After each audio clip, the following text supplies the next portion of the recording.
No, it's interesting. It's interesting. And even Snoop Dogg, who said he was going to move to Africa if Trump won, chose South Africa. Of course he did.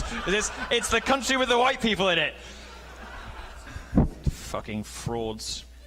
These people are odious fucks. All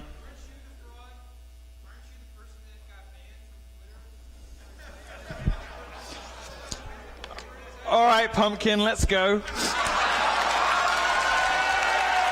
Up you get. Now stand up and speak loudly. I'll try to get you a microphone. Where are you, Angel? Stand up. There you go, sweetheart. Yeah. Now, if you... I'm going to repeat what you say, so go ahead. So, you claim to be this great defender of black people. Especially in the bedroom. Thank you. You claim to be this defender of black people, right? Yes. You claim to abhor racism in all its forms. Your whole talk, right, this whole discussion is about how liberals are the real racists, right? Isn't this true? Do you have a question? However, yes. What I want to know is how do you...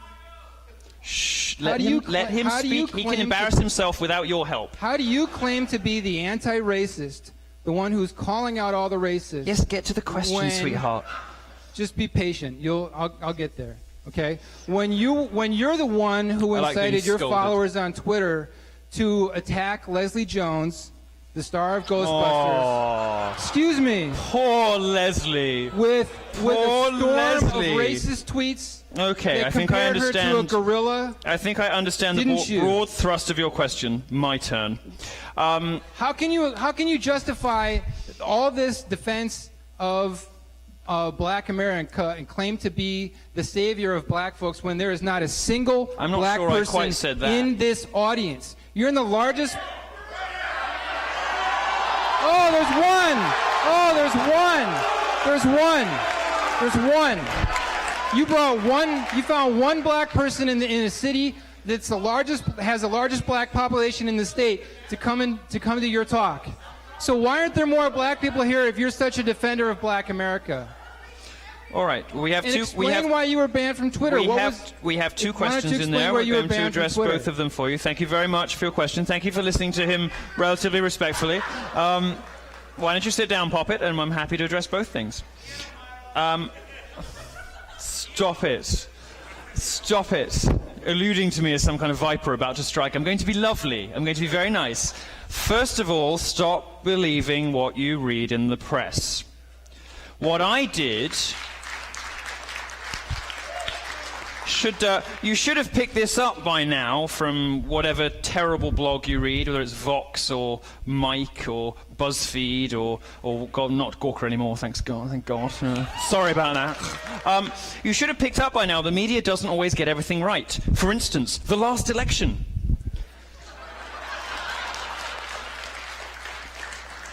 And indeed, in this case, they got lots of other things. Now, you see, I'm answering your question, but you need to listen. I wrote, as most of this audience will know, I wrote a very waspish review of the new Ghostbusters movie, which is total fucking garbage. And I said so. And if our friend down here had read the review, he might have known, for instance, that in the course of... You need to calm down, and you need to let me finish. If he had taken the time to read the review, which of course he has not, he would have known that in the course of that review, actually, I mounted a defense of Leslie Jones. What I said was, I found it quite disturbing that she was expected to play what amounts to a sort of minstrel show. You know, this kind of, like black girl attitude that I found to be a little bit out of date. I mean, we had that stuff in the 90s, and it was a little bit cringe then. 2016. I mean, she's a black woman in a Hollywood blockbuster. Does she really still need to play that same stereotypical black character? Couldn't she have been a bit more well-rounded? Or couldn't she have just been normal, you know, and just happen to have black skin? That's what that review said. You don't know that because you didn't fucking read it. But what I said, what I later went on to do, what I later went on to do, darling, you have to listen to the answers. You have to listen to the answers.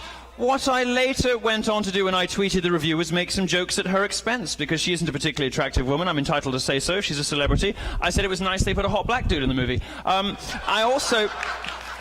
The joke, of course, being really at my own expense, talking about my sex life. I also said that she was playing the victim, which of course she was. There's a reason that Leslie Jones went out complaining about her, the mean words she was getting on the internet, because the movie was tanking.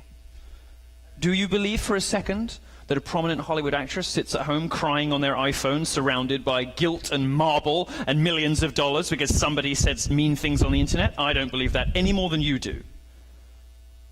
But she was deployed to complain about bad words on the internet. Now, it is true that following the publication of my article, some people, a small contingent on the internet, said things to her which I found utterly disgusting. And I have told every interviewer who ever cared to ask, which is not many of them because they're not interested in the truth, they're interested in identifying racists and ejecting them from polite society. I've told every... You have to listen, sweetheart. I'm actually indulging you. I am indulging you. I am indulging you with a far more detailed answer than you deserve. So you should listen. Now, most people aren't interested in what actually happens, and Twitter had been trying to get rid of me for a very long time. Now, in America, identity politics, which has sort of superseded reason, logic, and the truth as the guiding principle behind public life, takes root not just in the media, but also in social media companies in Silicon Valley. They hated Trump with a vengeance. They hated Trump even more than the media did.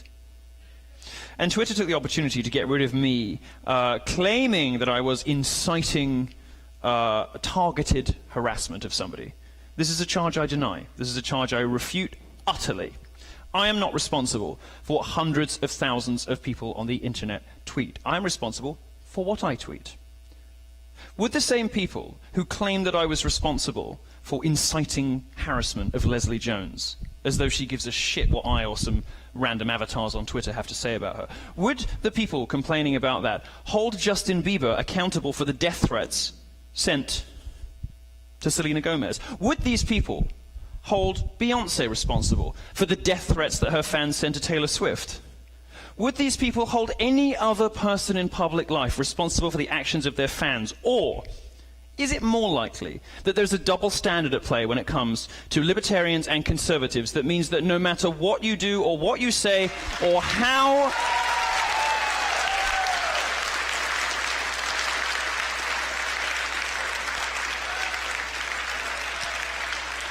Could it be that there is in fact a double standard at play, and that they will, on the basis of no evidence whatsoever, and nobody could ever produce anything, ever, in the history of my journalistic career, and let me tell you they tried, could never produce a statement that could plausibly be described as racist. And most of the reports didn't even include the tweets that got me banned, the jokes at her expense, because they were so funny that the journalists realized it undermined their case.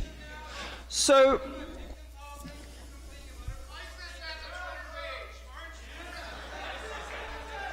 I'm not able to hear you because you're yelling again, but... So that's the answer to the first... Oh, dear. Are you joking? I don't think I'm a victim. It's the best thing that ever fucking happened to me. Are you kidding me? I wouldn't take my Twitter account back if they begged me. Are you kidding?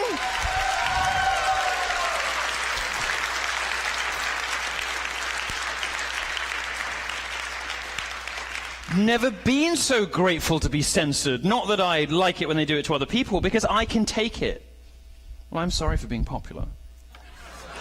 I can take it as... You know what, never mind.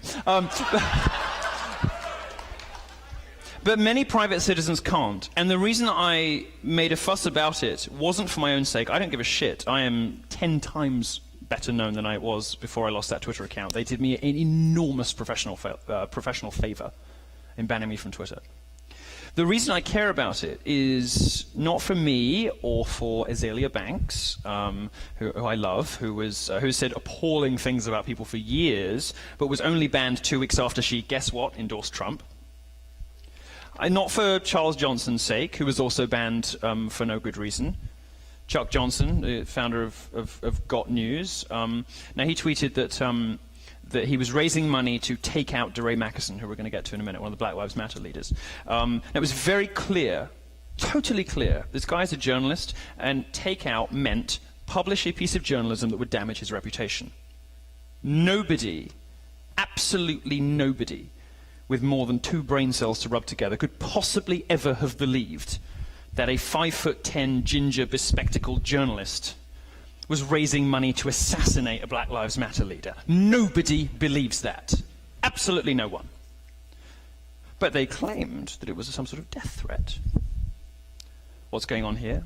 Double standards and inconsistent enforcement of rules if you have the wrong politics. And every conservative and every libertarian will come across this on social media.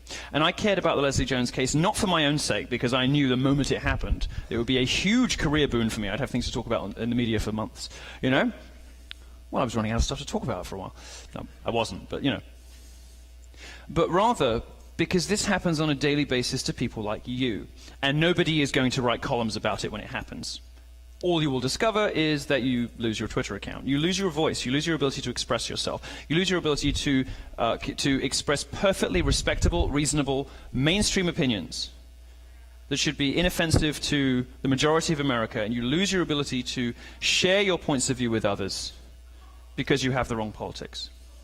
And it's going to happen to you. It's going to happen to all of you. It's already happening on Twitter. I mean, there's now a concerted campaign on Twitter to get Donald Trump banned.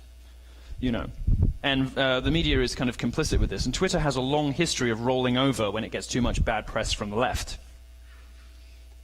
It might happen. The network will go, the Twitter will die even faster if they do it. Imagine it, banning the president. But it might happen. And this tells you something about the stupidity and lunacy of Twitter and why that happened. Let's move on, shall we?